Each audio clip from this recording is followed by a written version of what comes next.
NBA playoffs here. Playoffs? First round just about over for a few teams, but let's talk about this first round, whether some of the games are still going and some of these sweeps that happen. Exactly.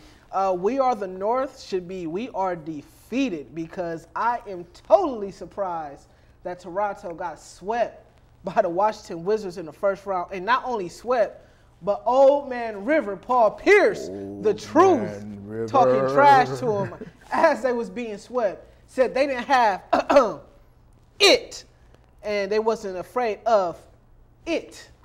And he proved why it wasn't there for the Raptors as they got killed. I did not see that coming. After you seen Washington struggle throughout the whole year, and see how they just got beat down in game 4, it wasn't even close. They could have just went to game 3 and just advanced, just stay up there. And Paul Phirst said it.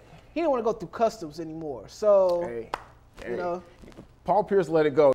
He motivated John Wall and Bradley Beal, and you said the game. I wasn't watching the game, but I tuned in and I saw the score. I said, "Oh my goodness, this game final score of 125-94." A lot to a little. A lot to a little. And Toronto, I mean, you're a higher seed.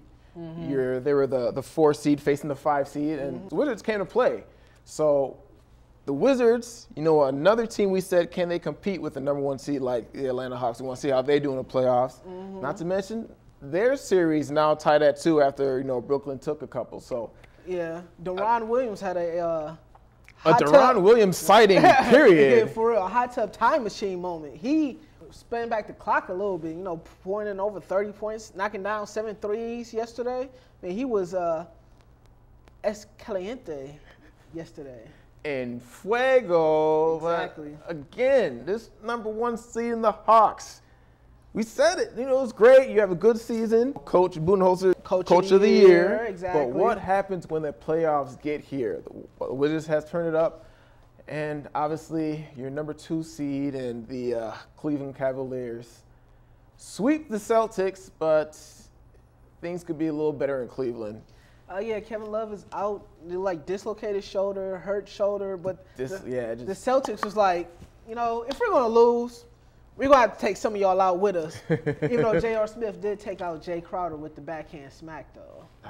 It was nice technique, just kind of rolling, Exactly. It was swift. Exactly, but we're not going to leave the fact that one team was down 0-3. They have now made it 3-2.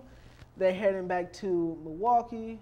And, maybe they won't win Game 6, but they certainly have made things very interesting in Chicago. Suicide watch in Chicago quite yet? No, absolutely not. And we've discussed how disrespectful it was after the loss of J.R. Smith and Kevin Love. All the analysts are talking about Chicago and Cleveland in the next round of playoffs. It may be a little disrespectful, but, in the grand scheme of things, the Bulls are going to pull through. It's disappointing. It's disheartening. We've seen all the unbelievable turnovers that the Bulls have been doing. And Milwaukee's length is holding up, at the rim. Everyone's trying to drive, and Giannis out here swatting things. Henson out here swatting things. So it begs the question, what would this series look like had Jabari not hurt himself? Or what would that series have looked like if the Bucks would have won Game 3 in the double overtime game? Just as easily as it was 2-3, it could be 3-2 Milwaukee. But, Chicago, turnovers are a mainstay in Chicago, i.e. Jay Cutler. Ooh, teaser for later on. Not to mention, they've been riddled with injuries for all these years, and the shoe was on the other foot for Cleveland in terms of their injuries and suspensions.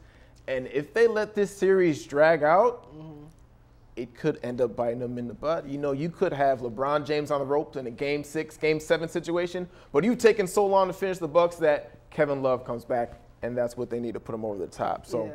I know we didn't discuss a lot about the West. Is there anything interesting about the West besides the Clippers and Spurs series? Golden State won. Houston's probably going to win. Mm-hmm. Memphis is probably going to win. Anything else stands out to you, Ty? I would say the Western playoff series have been a lot more interesting than the Eastern has. I mean, but these teams in the West, those are like your Goliaths. Like we have a couple teams in the East we're looking at. Dry. But the West, I mean, Golden State, unbelievable at home. Game 3, down by 20, and they just come roaring back. Steph Curry with the shot, boy. Ooh, you don't like to put a lot of weight in a jump shooting team, but if there ever was a team, it's this team with the best shooting backcourt that we've ever seen. I mean, Anthony Davis, like I said a couple of episodes ago, showed out, but the rest of his team didn't come out with him. They put up a fight. Yeah, again, the Thunder would have done more that 8th seed, I believe, but good sign from the Pelicans. They put up a fight. Poindexter out the point. I mean, good for them.